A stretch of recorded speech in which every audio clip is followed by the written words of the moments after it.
सभी मित्रों का स्वागत है। विज्ञान भैरव तंत्र पार्ट 4। और आज हम है 99वां दिन। और पेज नंबर है 32।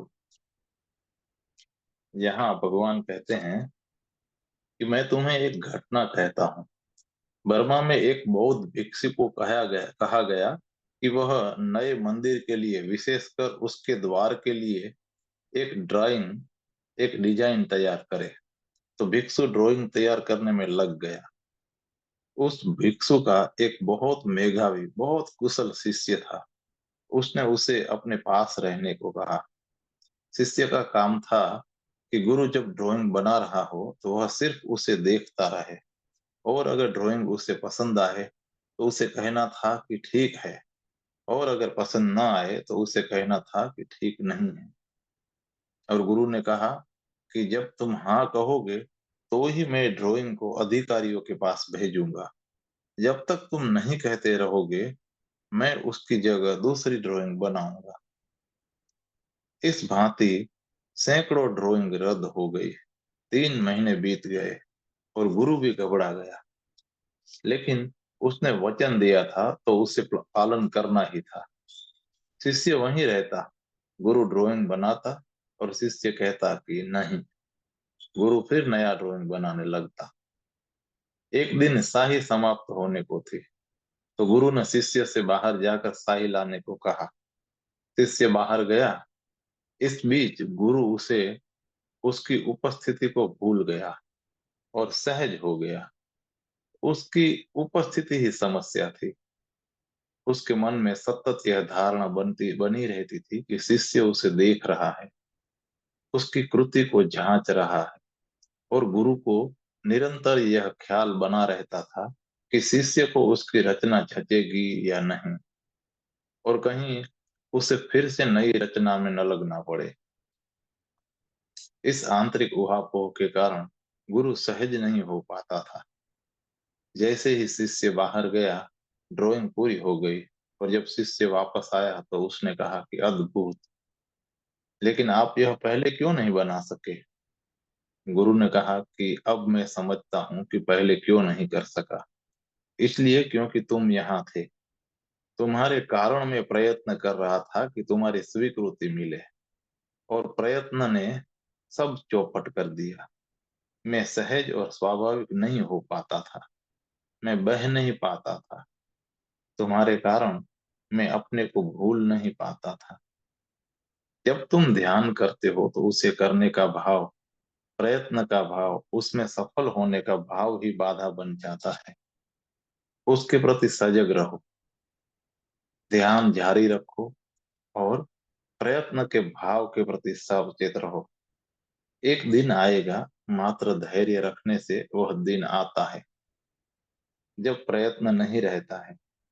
सच तो यह है कि तब तुम नहीं रहते, केवल ध्यान रहता है। इसमें थोड़ा समय लग सकता है। इसकी भविष्यवाणी नहीं हो सकती है। कोई नहीं कह सकता है कि यह कब घटित होगा। क्योंकि यदि कोई चीज प्रयत्न से होती है तो भविष्यवाणी की जा सकती है कि अगर तुम इतना प्रयत्न करोगे तो सफल हो जाओगे।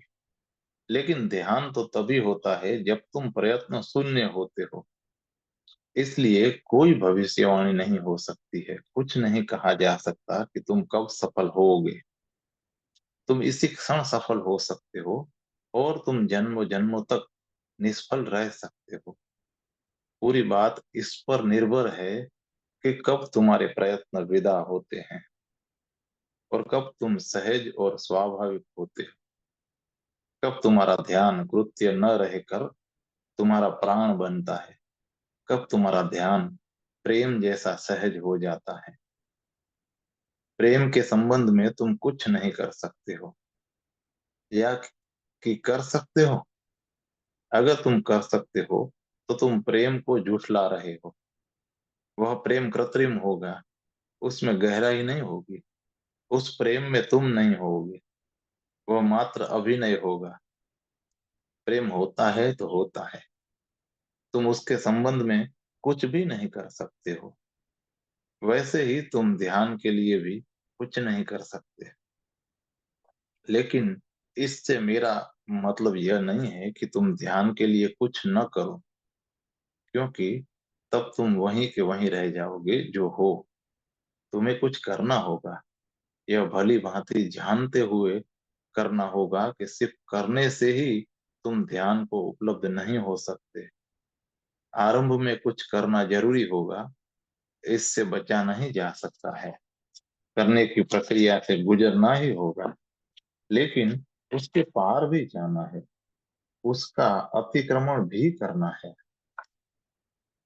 और एक प्रयत्न सुनना, एक सहज बनने की स्थिति को भी उपलब्ध होना है।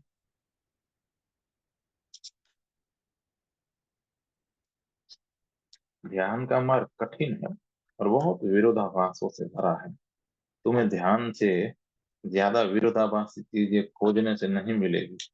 विरोधाभासी इसलिए क्योंकि उसे प्रयत्न की भांति शुरू करना है और प्रयत्न शून्यता में समाप्त करना है।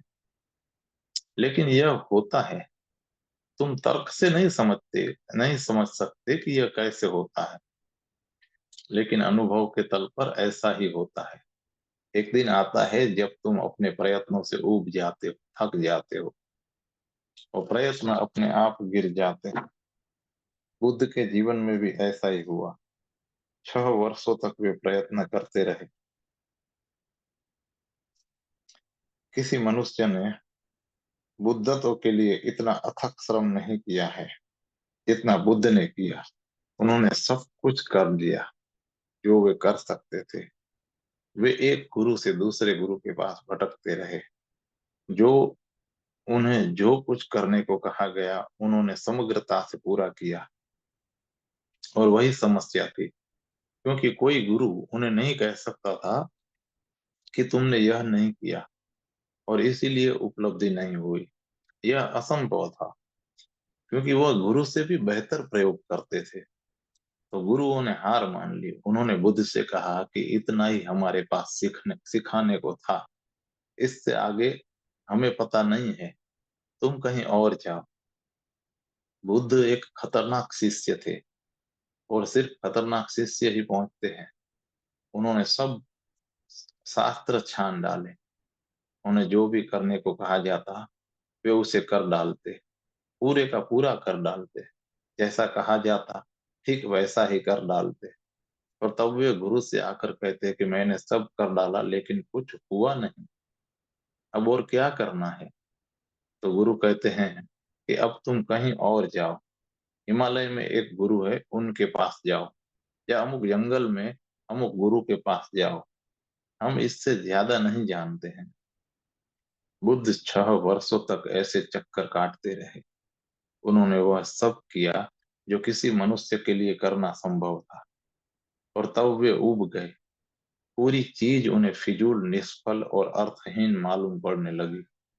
एक रात उन्होंने कहा कि अब सब समाप्त हो गया है, संसार में कुछ नहीं था, इस आध्यात्मिक खोज में भी कुछ नहीं। अब मेरे लिए करने को कुछ है ही नहीं, सब बातें समाप्त हो गई हैं। यह लोक तो छूटा ही था, वह लोक भी छूट गया। सहसा सभी प्रयास गिर गए। बुद्ध खाली थे, क्योंकि जब करने को कुछ नहीं रहता है तो मन गति नहीं कर सकता। मन तभी गतिमान होता है जब उसे कुछ करने को हो, कोई चाह, कोई मंजिल पाने को हो। मन तभी गति करता है जब कुछ संभव है, कुछ पाया जा सकता है, कोई भविष्य है, संभावना है कि आज नहीं तो कल उपलब्धि होगी। तब मन यात्रा करता है। उस रात बुद्ध आखिरी सीमा पर, आखिरी बिंदु पर पहुंच गए। वस्तुतः वे उसी क्षण मर गए, क्योंकि कोई भविष्य नहीं बचा था, कुछ पाने को नहीं था, कुछ भी नहीं पाया जा सकता था।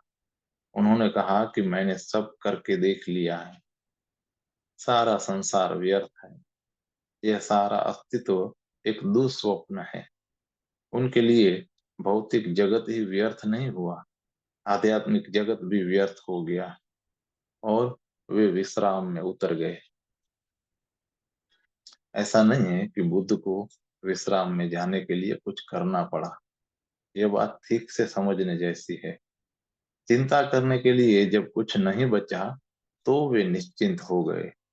तब वे विश्राम को उपलब्ध हो गए। विश्राम के लिए उन्हें कोई प्रयास नहीं करना पड़ा। बोधि वृक्ष के नीचे वे विश्राम में जाने की कोई कोशिश नहीं कर रहे थे। उन्हें करने को कुछ नहीं था, चिंता करने को भी कुछ नहीं था। न कोई चाह, न कोई भविष्य, न कोई आशा। उस रात वे पूरी तरह निराश थे, शिथिल थे, और विश्राम घटित हुआ। तुम विश्राम नहीं कर सकते क्योंकि तुम्हें अभी बहुत कुछ पाना है। वही तुम्हारे मन को मथता रहता है, उद्वेलित करता रहता है। तुम गोल गोल चक्कर लगाते रहते हो। अचानक चक्कर थम गया, चक्कर रुक रुक गया, और बुद्ध शिथिल हुए और सो गए। भोर में जब वे जागे तो अंतिम तारा डूब रहा था। वे अंतिम तारे को डूबते हुए देखते रहे, और उसके विलीन होने के साथ साथ वे भी विलीन हो गए। वे बुद्ध हो गए। फिर लोग उनसे पूछने लगे कि आपने बुद्धत्व कैसे प्राप्त किया, उसका उपाय क्या है। अब तुम बुद्ध की कठिनाई समझ सकते हो। अगर वे कहते हैं कि इस उपाय से हुआ, तो वे गलत कहते हैं, क्योंकि उन्होंने तभी पाया जब कोई उपाय न था।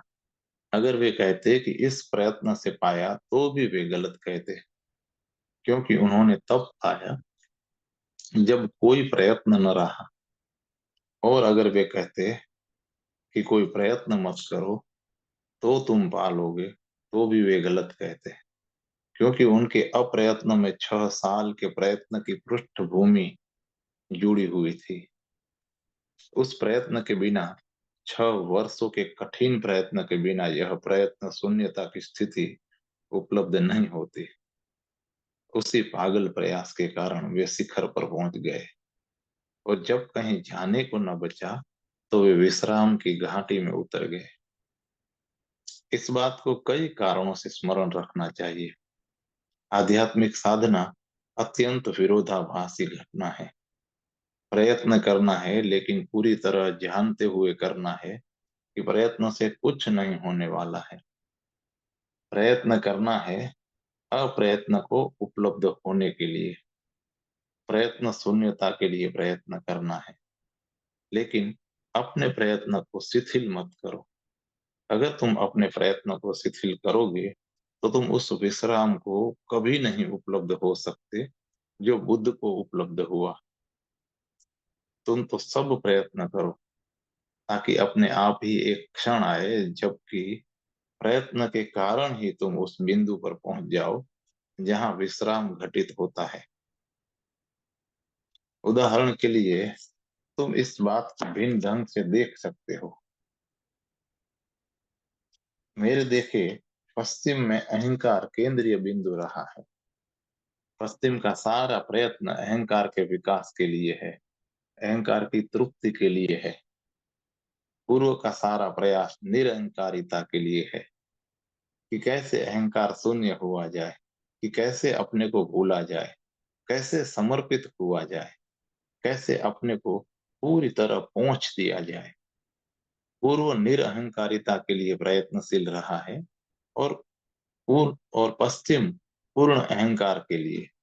लेकिन विरोधाभास यह है कि अगर तुम्हारे पास एक विकसित अहंकार नहीं है, तो तुम समर्पण नहीं कर सकते।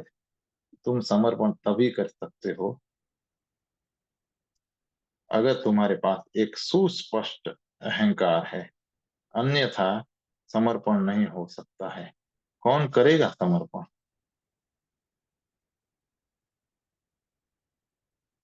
तो मेरे देखे पूर्व और पश्चिम दोनों आधे आधे हैं, और दोनों दुखी हैं, क्योंकि पूर्व ने निरअहंकार को चुना है, जो कि एक अंतिम हिस्सा है, और उसमें आरंभिक हिस्सा गायब है। समर्पण कौन करेगा? यदि शिखर ही नहीं है, तो घाटी कौन निर्मित करेगा? घाटी तो शिखर के ही चारों ओर बनती है। जितना ऊंचा शिखर होता है, उतनी ही गहरी घाटी होती है। अगर तुम्हारे पास अहंकार नहीं है, या तुम्हारा अहंकार कुनकुना है, तो समर्पण संभव नहीं है। या फिर तुम्हारा समर्पण भी कुनकुना होगा, उस समर्पण से भी कुछ नहीं होगा, कोई विस्फोट नहीं होगा। पश्चिम ने आरंभिक हिस्से पर जोर दिया, तो तुम अपने अहंकार को बढ़ाए जा सकते हो।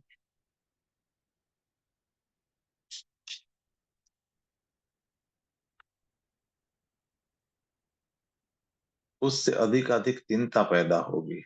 और जब तुम्हारा अहंकार प्रगाढ़ हो जाता है, तो तुम्हें पता नहीं है कि उसका क्या किया जाए, क्योंकि अंतिम हिस्सा ही गायब है। मेरे देखे अध्यात्म की खोज दोनों है। एक बड़ा शिखर खड़ा करो, एक पूर्ण अहंकार निर्मित करो, सिर्फ इसलिए कि उसे विलीन किया जा सके। यह बात बेतुकी लगती है कि सिर्फ विलीन करने के लिए, सिर्फ समर्पण के लिए, सिर्फ खोने के लिए अहंकार निर्मित किया जाए। लेकिन तुम उस चीज को कैसे खो सकते हो जो तुम्हारे पास नहीं है? मेरी दृष्टि में मनुष्यता को इन दोनों बातों के लिए एक साथ प्रशिक्षित किया जाना चाहिए। प्रत्येक व्यक्ति को सहयोग दो कि उसका अहंकार बड़ा हो, परिपूर्ण हो। यह एक आधी यात्रा है। और फिर उसे समर्पण करने में सहयोग दो। जितना बड़ा शिखर होगा, उतनी ही गहरी घाटी होगी। तुम्हारा अहंकार जितना बड़ा होगा, तुम्हारा समर्पण उतना ही गहरा होगा, उतना ही समग्र होगा। और यह नियम सभी चीजों के लिए है।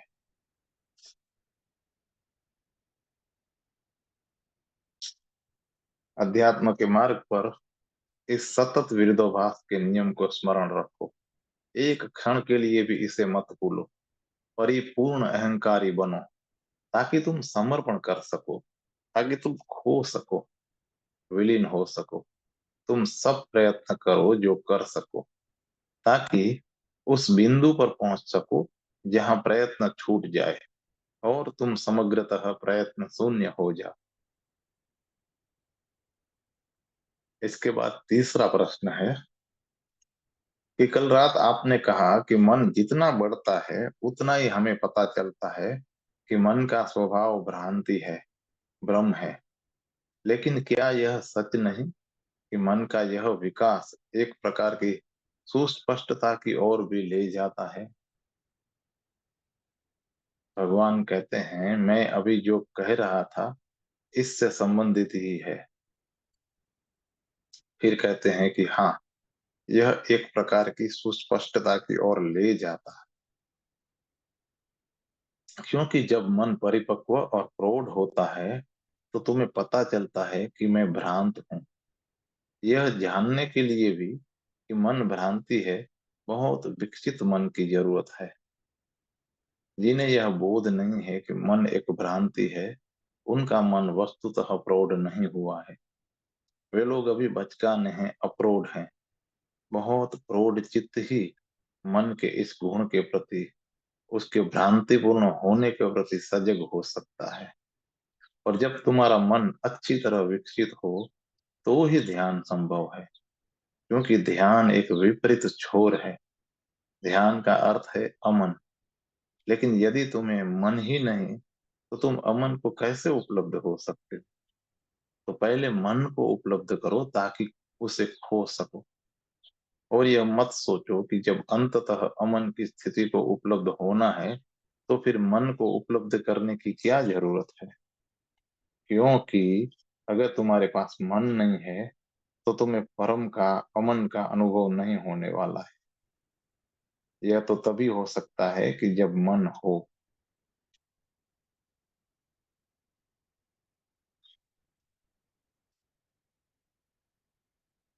तो मैं मन के विरोध में नहीं हूँ, मैं बुद्धि के विरोध में हूँ। सच तो यह है कि मैं किसी भी चीज के विरोध में नहीं हूँ। मैं प्रत्येक चीज के पक्ष में हूँ, क्योंकि प्रत्येक चीज उसके विपरीत ध्रुव को उपलब्ध करने में उपयोगी हो सकती है। हर ध्रुव का विपरीत ध्रुव है। और अगर एक ध्रुव मौजूद न हो, तो विपरीत विपरीत ध्रुव को नहीं पहुंचा जा सकता है। एक पागल आदमी ध्यान नहीं कर सकता है, क्यों? क्योंकि उसके पास मन ही नहीं है। लेकिन उसका अमन वही नहीं है जो बुद्ध का अमन है। अमन के दो आयाम हैं, एक मन के नीचे और दूसरा मन के ऊपर। जो मन के ऊपर है वह भी अमन है, और जो मन के नीचे है वह भी अमन है। तुम मन के नीचे गिर सकते हो, वहां भी मन नहीं है, लेकिन वह ध्यान नहीं है। तुम्हें मन के ऊपर उठना होगा, तो ही बुद्ध के अमन की उपलब्धि होती है। इस बात को सतत स्मरण रखो, क्योंकि वे इतने समान हैं कि तुम पूरी चीज को गलत समझ सकते हो। वे इतने समान हैं। उदाहरण के लिए, बच्चा निर्दोष होता है और संत भी निर्दोष होता है, लेकिन संत की निर्दोषता बचकानी है। वह बच्चे जैसी है, बचकानी नहीं है। संत की निर्दोषता बचकानी नहीं है, वह बच्चे जैसी है। कारण यह है कि बच्चा इसलिए निर्दोष है क्योंकि वह अज्ञानी है। उसकी निर्दोषता नकारात्मक है, वह एक अनुपस्थिति है, और देर अबेर सब प्रकट होगा। बच्चा एक ज्वालामुखी है जो फूटने की प्रतीक्षा कर रहा है। उसकी निर्दोषता ज्वालामुखी के फटने के पूर्व की शांति जैसी है। संत वह है जो पार चला गया है, विस्फोट हो चुका है, ज्वालामुखी फिर शांत हो गया है। लेकिन यह शांति भिन्न है। पहली शांति के गर्भ में कुछ छिपा था। वह शांति सतह पर ही थी। गहरे में बच्चा अशांत होने के लिए तैयार हो रहा था। संत अशांति से गुजर चुका है, बवंडर जा चुका है। यह शांति, यह निर्दोषता समान मालूम होती है, लेकिन दोनों में गहरा भेद है। तो कभी कभी कोई मूड भी संत जैसा मालूम पड़ सकता है, और मूड संत जैसे होते हैं। वे चालाक नहीं है। चालाक होने के लिए प्रतिभा जरूरी है। वे हिसाबी किताबी नहीं है। हिसाबी किताबी होने के लिए मन चाहिए। मूड सरल होते हैं, निर्दोष होते हैं, चालाक नहीं होते, हिसाबी किताबी नहीं होते। वे किसी को धोखा नहीं दे सकते हैं। ऐसा नहीं है कि वे धोखा देना नहीं चाहते हैं, लेकिन वे धोखा दे नहीं सकते। उसकी उनमें क्षमता नहीं है। वे संतों जैसे दिखते हैं, और कभी कभी संत मूढ़ों जैसे मालूम पड़ते हैं, क्योंकि पुनः वही चीज घटित हुई है। हालांकि उनका आयाम भिन्न है, सर्वथा भिन्न। तुम मन के नीचे गिर सकते हो, और उस हालत में अमन घटित होता है, लेकिन यह ध्यान नहीं है। तुमने तो वह मन भी गंवा दिया जो ध्यान की ओर जाने के लिए सीढ़ी बन सकता था। तो मैं मन के विरोध में नहीं हूं। मन का विकास करो, लेकिन भली भांति स्मरण रहे कि यह मात्र साधन है, जिसे छोड़ना है, फेंक देना है। मन का उपयोग नाव की तरह करना है। तुम दूसरे किनारे पहुंचते हो और नाव को छोड़ देते हो। तुम नाव को बिल्कुल भूल जाते हो। अंतिम प्रश्न है कि हमें अक्सर अनुभव होता है कि हम अपना दुख स्वयं निर्मित करते हैं, और इसके बावजूद भी दुख निर्मित करना क्यों जारी रखते हैं? और व्यक्ति कब और कैसे अपना दुख निर्मित करना बंद कर सकता है? भगवान कहते हैं, पहली और सबसे बुनियादी बात समझने की यह है कि तुम कहते हो कि हमें अक्सर अनुभव होता है कि हम अपना दुख स्वयं निर्मित करते हैं, लेकिन ऐसा है नहीं। तुम वस्तुतः कभी अनुभव नहीं करते कि अपने दुखों के तुम स्वयं ही सृष्टा हो। तुम ऐसा सोचते हो क्योंकि तुम्हें यह सिखाया गया है। सदियों से गुरु और शिक्षक कहते आ रहे हैं कि तुम ही अपने दुखों के निर्माता हो, कोई दूसरा नहीं है। तुमने ये बातें सुनी है, तुमने ये बातें पढ़ी हैं, ये बातें तुम्हारी मांस मज्जा में समा गई हैं, ये बातें तुम्हारा अचेतन संस्कार बन गई है। इसलिए तुम कभी कभी तोते की तरह दोहरा देते हो कि हम अपना दुख स्वयं निर्मित करते हैं। लेकिन यह तुम्हारा अनुभव नहीं है, यह तुम्हारा अपना बोध नहीं। क्योंकि अगर यह तुम्हारा अपना बोध होता तो दूसरी बात असंभव है। तब तुम नहीं कह सकते कि इसके बावजूद हम क्यों दुख निर्मित करना जारी रखते हैं। अगर तुम वास्तव में यह अनुभव करते हो तो तुम चाहो दुख निर्मित तो तुम जब चाहो दुख निर्मित करना बंद कर दे सकते हो। हाँ, अगर तुम दुख निर्मित करना चाहते हो, अगर तुम उसमें सुख लेते हो, अगर तुम आत्म पीड़क हो, तो बात दूसरी है, तब सब ठीक है।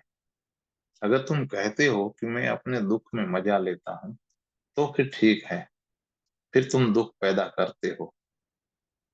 लेकिन अगर तुम कहते हो कि मैं दुखी हूँ और मैं इसके पार जाना चाहता हूँ, मैं एक क्षण दुखी रहना नहीं चाहता हूँ, और मैं समझता हूँ कि मैं ही अपने दुखों का निर्माता हूँ, तो तुम गलत कहते हो।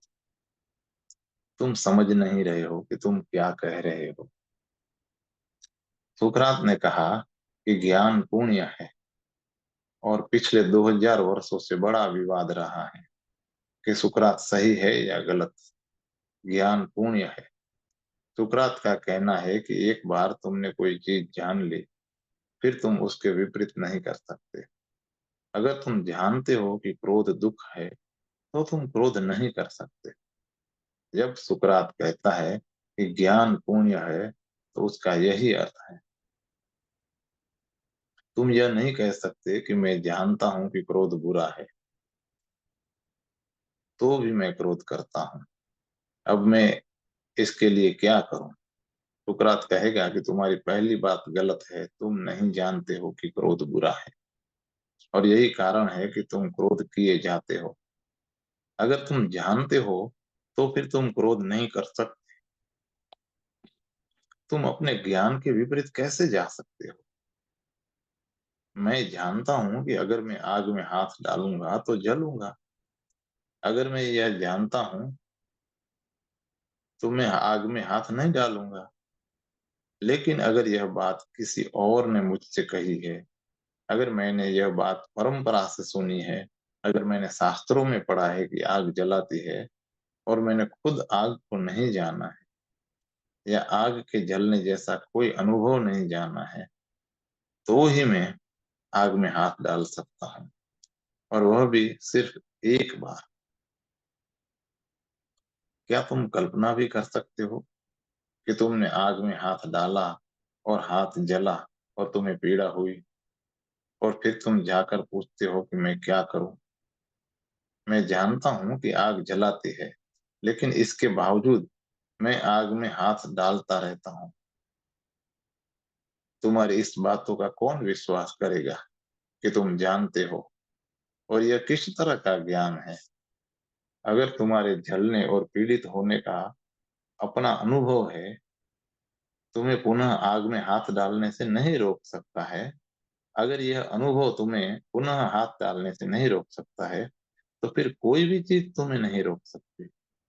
तब फिर कोई संभावना नहीं है, क्योंकि अंतिम उपाय भी चूक गया। लेकिन कोई व्यक्ति इससे नहीं चूकता है। यह असंभव है। सुकरात सही है, और जिन्होंने भी जाना है वे सुकरात से सहमत होंगे। उस सहमति में एक गहरा आधार है। एक बार तुम जान गए, लेकिन स्मरण रहे, यह ज्ञान तुम्हारा अपना होना चाहिए। उदार ज्ञान से काम नहीं चलेगा। उदार ज्ञान बेकार है। जब तक यह तुम्हारा अपना अनुभव नहीं है, यह तुम्हें कभी नहीं बदल सकता। दूसरों के अनुभव काम नहीं आते हैं। तुमने सुना है कि तुम स्वयं ही अपने दुखों के सृष्टा हो, लेकिन यह बात सिर्फ बौद्धिक है। यह तुम्हारे प्राणों में प्रविष्ट नहीं हुई है।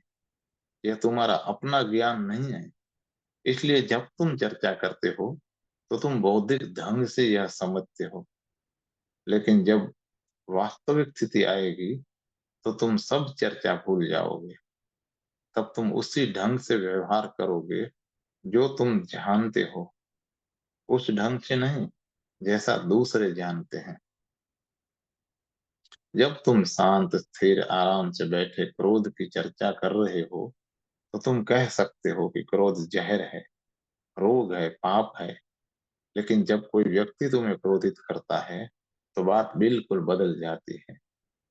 अब यह भौतिक चर्चा न रही, अब तुम इससे आविष्ट हो, और जैसे ही तुम आविष्ट होते हो, तुम क्रोधित हो जाते हो। बाद में जब तुम फिर शांत होगे, तो तुम्हारी स्मृति वापस आ जाएगी, तुम्हारा मन फिर काम करने लगेगा, और तुम पश्चाताप करोगे कि मैंने गलती की, मुझे ऐसा नहीं करना चाहिए था। मैं जानता हूं कि क्रोध करना गलत है। यह मैं कौन है? यह बुद्धि है, यह ऊपरी मन है। तुम नहीं जानते हो, क्योंकि जब कोई तुम्हें क्रोध में धक्का दे देता है, तो तुम इस मन को हटाकर अलग रख देते हो। चर्चा करने के लिए यह ठीक है, लेकिन जब कोई वास्तविक परिस्थिति पैदा होती है, तो उसमें वास्तविक ज्ञान ही काम देता है। जब तक परिस्थिति नहीं आती, तब तक चलता है, और बातचीत में भी वास्तविक परिस्थिति खड़ी हो सकती है। दूसरा व्यक्ति अगर तुम्हारी बिल्कुल न सुने, विवाद करता ही जाए, तो तुम क्रोधित हो जाओगे और सब कुछ भूल जाओगे। सत्य ज्ञान का अर्थ है कि यह तुम्हारा अपना अनुभव है। तुमने इसे सुनकर, पढ़कर, सूचना की भांति इकट्ठा नहीं किया है। यह तुम्हारा अपना अनुभव है, और तब कोई समस्या नहीं है, क्योंकि तब तुम उसके विपरीत नहीं जा सकते। ऐसा नहीं कि उपरीत उसके विपरीत न जाने के लिए तुम्हें कोई प्रयत्न करना होगा। तुम उसके विपरीत जा ही नहीं सकते। मैं कैसे अपने अनुभव के विपरीत जा सकता हूँ? जब मैं भली भांति जानता हूँ कि यह दीवार है, और मैं कमरे से बाहर जाना चाहता हूँ, तो मैं दीवार से निकलने की कोशिश कैसे करूंगा? मैं जानता हूँ कि यह दीवार है, तो मैं दरवाजे की खोज करूंगा। सिर्फ अंधा आदमी ही दीवार से निकलने की कोशिश करेगा।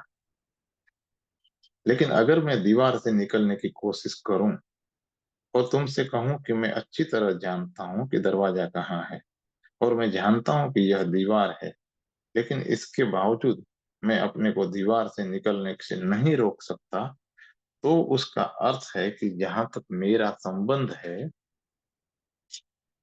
वह दरवाजा झूठा है। दूसरों ने मुझे कहा है कि वह दरवाजा है, लेकिन जहां तक मेरा संबंध है, मैं जानता हूं कि वह दरवाजा झूठा है। और दूसरों ने मुझे कहा है कि यह दीवार है, लेकिन जहां तक मैं देखता हूँ, मुझे इस दीवार में दरवाजा दिखाई पड़ता है, और यही वजह है कि मैं दीवार से निकलने की कोशिश करता हूँ। ऐसी स्थिति में तुम्हें तुम जो जानते हो, और तुमने जो सूचना इकट्ठी की है, दोनों में साफ साफ फर्क नजर आ जाएगा, और तुम्हें वो फर्क करना होगा। सूचना पर, जानकारी पर भरोसा मत करो, चाहे वह सर्वश्रेष्ठ स्रोत से क्यों न आई हो, तो भी सूचना सूचना है। अगर बुद्ध भी तुम्हें कहे, तो भी यह तुम्हारा अपना ज्ञान नहीं है, और उससे किसी भी तरह तुम्हें लाभ नहीं होगा। लेकिन तुम सोचते रह सकते हो कि यह तुम्हारा ज्ञान है, और यह नासमझी तुम्हारी ऊर्जा, समय और जीवन के अपव्यय का कारण हो सकती है।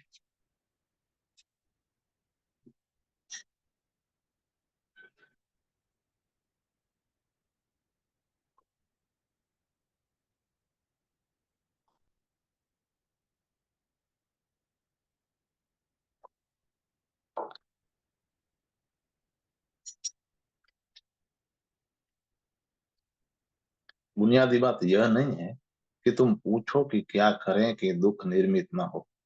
बुनियादी बात यह जानना है कि तुम स्वयं अपने दुख को निर्मित करते हो। अगली बार जब भी कोई वास्तविक स्थिति हो, तो तुम दुख में हो तो स्मरण रखना और गौर से देखना कि क्या मैं ही इस दुख का कारण हूँ? अगर तुम्हें अनुभव हो जाए कि मैं ही कारण हूँ, तो तुम्हारा दुख विलीन हो जाएगा और दुख फिर नहीं आएगा, वह फिर असंभव है।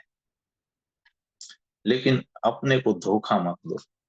तुम अपने को धोखा दे सकते हो, इसलिए मैं यह कहता हूँ, जब तुम दुख में हो, तो तुम कह सकते हो कि हाँ, मैं जानता हूँ, मैंने ही यह दुख निर्मित किया है।